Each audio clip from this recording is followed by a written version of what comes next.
Greetings, this is Doc Ock coming at you live and direct today from Black Facts Headquarters Central with another installment of Doc Ock at noon and 9. Bringing you some of the best in the north, south, east, and the west. So, let's see, what do we have for you today? Oh, that's right. First and foremost, go ahead and subscribe to the Tubular Black Facts channel before you do anything else. So that's the first step. Step 2, let's go ahead and share a few words of wisdom with you today. Just a few words of wisdom. Okay, and these are this proverb is from the island of Jamaica. If you know Marsh aunts, you know find him guts. If you know Marsh aunts, you know find him guts. Right. No Mashi, no finey. Could almost sum it up like that. I'll let you interpret what that one means. If you know Marsh aunts, you know find him guts. Meanwhile, let's do our, we're doing our poems out of here. Got a poem out of this book over here, Shushu Moko Jumbi. This is a real wealth of poetry in here. Be surprised how much stuff is in this book. Oh. And there's a story at the end. I hadn't seen the story at the end. Huh. Maybe we'll read that one day before we go. Or not. Maybe we'll read it on another day. But for today, let's see what we have here for today. Let's try this one right here. Oh, even better. By Huldah Smith. Okay. So we do have some of Huldah's writings here. By Huldah Smith. I wonder.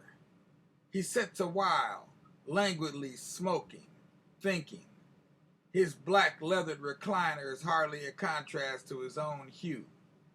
He's probably thinking of business, for he doesn't talk much about anything else.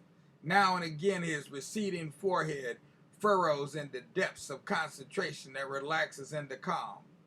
I'd give anything to know what causes the muscles in those long dark legs to flex and then relax, or the jet black eyes to roam slowly, unfixedly, and then close in contentment.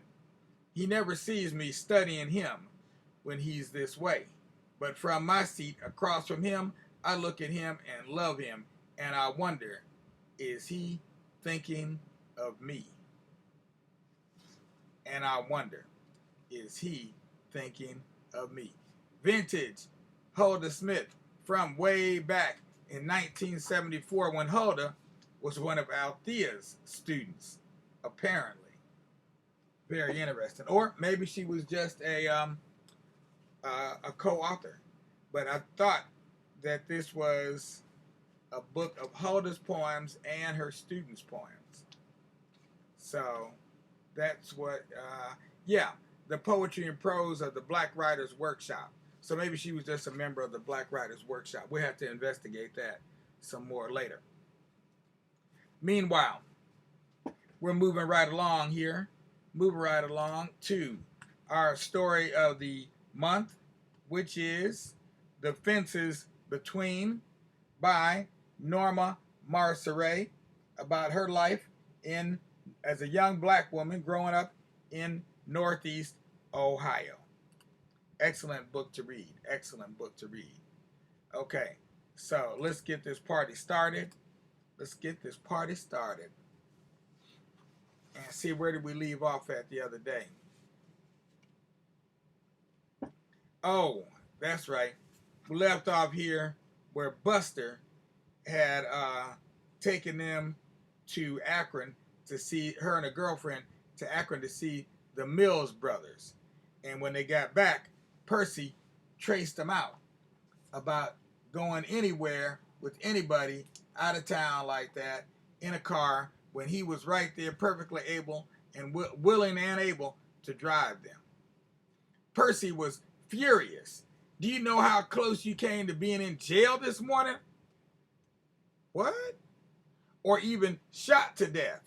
Last night, your chauffeur and his friend robbed the filling station where they stopped to get gas. OMG.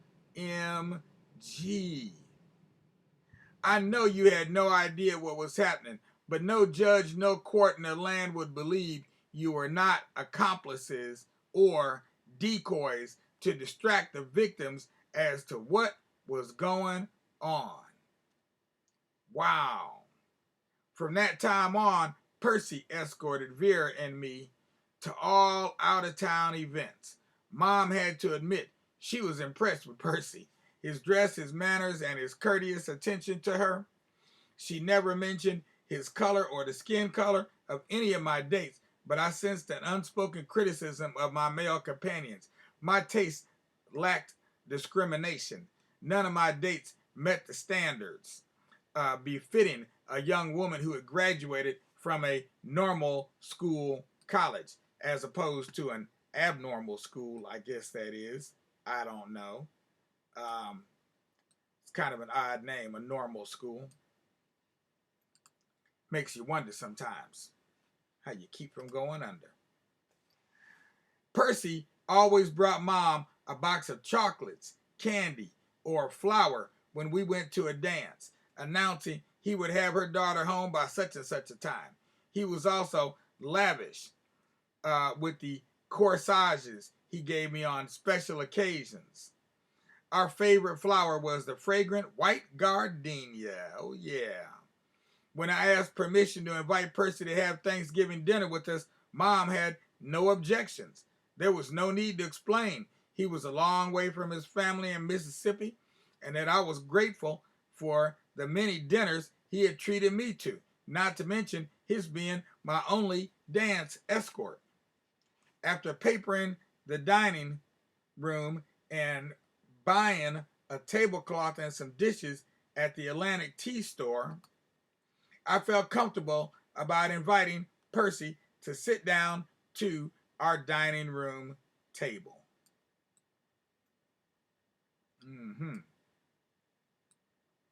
Had to get comfortable.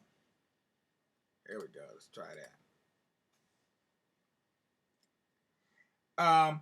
Ethel and I even urged Mom to invite presiding elder Leftwich of the AME Zion Conference to have dinner at our home on the following Sunday. My sister and I discussed at length how we could get Mom to go out more and how to invite members of the Zion Church to our house. We wished Mom would remarry. Interesting. If Vera's mother, a short, heavy-set, dark-skinned woman, could get a new husband, surely Mom could too. As pretty as she was, we reasoned.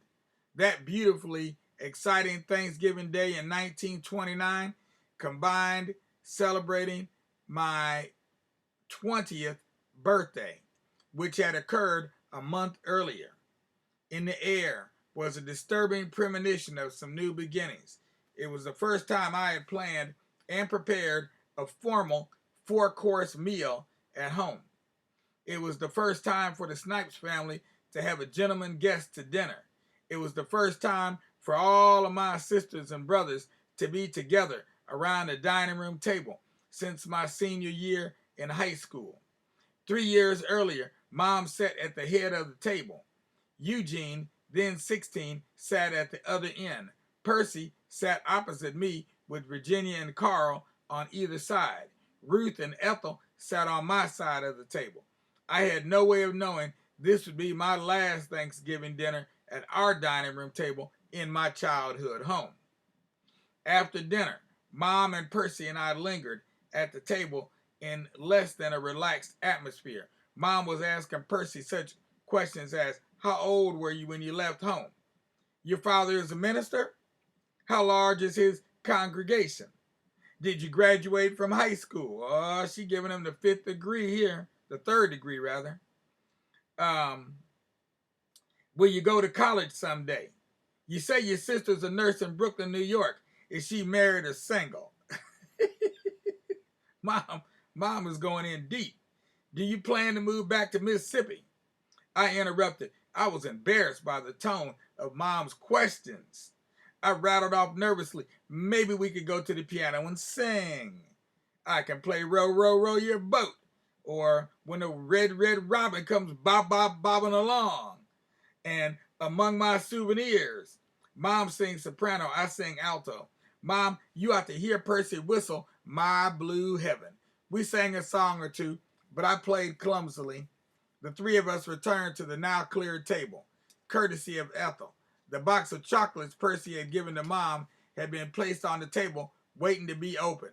Mom ignored that rare delicacy. She appeared to be distanced from us in deep thought. Percy broke the silence. Mrs. Snipes, he began, I've known your daughter for nearly 3 years. She reminds me of my sister, Alberdine. She's a very smart girl and she knows what she wants out of life. You must be commended for that. A few weeks ago, I told your daughter that she's the kind of girl I would like to take home to introduce to my parents. Oh, this story is getting deeper and deeper. I don't think she even heard me. And I'm not surprised because she has heard me say more than once that I never intended to get serious about a young lady. Seeing you and your family today, a thought's been going around in my mind. It's this. What would you say if I asked permission to change your daughter's name to mine someday? Someday. Without a pause, without time to think, as though she'd been anticipating this moment, Mom stood up. She pushed her chair to the table with a bang. With her hand on the back of the chair, she barked, I'd rather follow every one of my daughters to their graves than see any one of them get married. That's what I have to say. What? Interesting. She left the room and went into the kitchen, slamming the 2 hall doors behind her. Percy and I, speechless, sat at the table for a moment and then walked to the deserted front room. Where had everyone gone? Gee, I never expected anything like that, Percy remarked. Me neither. I did not know what else to say. I'd better go, Percy announced, adding, let's forget about the movie tonight. Maybe I'll phone you later. You know how to reach me. Thanks for the best dinner I've eaten. He left. The rest of that day is blurred. I think everyone headed for a movie. I wish I had maids' quarters to return to. I wanted to scream. I left the house. I may have walked over to visit Grandma and Grandpa. I don't remember because it felt like I got hit by a truck. I do recall I was as stunned at Percy's proposal as Mom was angered. He liked me well enough to marry me, but how was I supposed to ever suspect? He had never put his arms around me. He had never kissed me. He was my big bro. I was planning to tell him I'd been writing to Catholic convents for information about becoming a nun.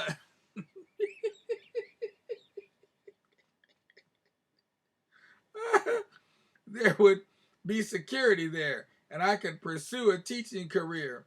One reply from a distant convent had advised me to talk to the priest in my parish. I had no parish priest. I was not even Catholic. But marriage? No. It had never been on my agenda. Mom might not want me to marry, but my future would not become a part of her agenda. My life was not hers to manipulate or control. She had no right to say what she had said to Percy and me. At 20, she had prayed to God, beseeching a long life to rear her babies. How could she dare speak of me going to my grave at age 20? The parent-child bond between Mom and me was broken. I ceased being a child. I would no longer be subjected to parental tethering. Yeah, that's what it's called, all right. Parental tethering. And lo and behold, I do recall some of that. Parental tethering. And I was never one to be tethered. Nope. So that ends chapter 6. And chapter 17, chapter 7 is the next chapter, but I think we'll wait to start on chapter 7 till tomorrow. I think we'll wait till tomorrow to start on chapter 7. Yeah, and that'll bring us to, oh, wow. That'll bring us to page 99 in the book. So we are making good progress, That's, about 1/5 of the way through the book. It is a large book, rather long book, but as you can see, we got action up in here. We got some action. So we'll wait and see what becomes of Norma Marceray or Norma Snipes and her mother and Percy tomorrow. Until then, all we can say is may peace guide your way. With a grin from your ear to your chin, may you go forward in life without a lot of strife. Although you do need some strife, because without tempering, your metal will always be somewhat, your metal will be untested. You need to test your metal by tempering it. Temper it. Yep, a little strife never did anybody any harm. Meanwhile, we'll be back tonight at 9 o'clock. This is Doc Ock at noon and 9. I'm signing off, and we'll be back with some new poems from the selected poems of Miss Lou. So we're going to be coming with some Miss Lou poems, and we're going to be back with more stories. Well, actually, we're changing books. We're getting out of the Feather Woman of the Jungle, so we'll have a whole new book to read from, some new stories. And I don't know if we'll be in the, we're coming black to the USA, because we did the Caribbean, we did Africa, so we're going to come black to the USA. So look for that tonight, right here on your Tubular Black Facts channel. In the meanwhile, please don't forget to subscribe to the Tubular Black Facts channel. As I say, Tuta Nana to Emmanuel. And by the way, I'm doing just fine. And also, I'm saying Tuta Nana to Jonas Geb. So there we have it. As we go back to the extra, gotta have an extra.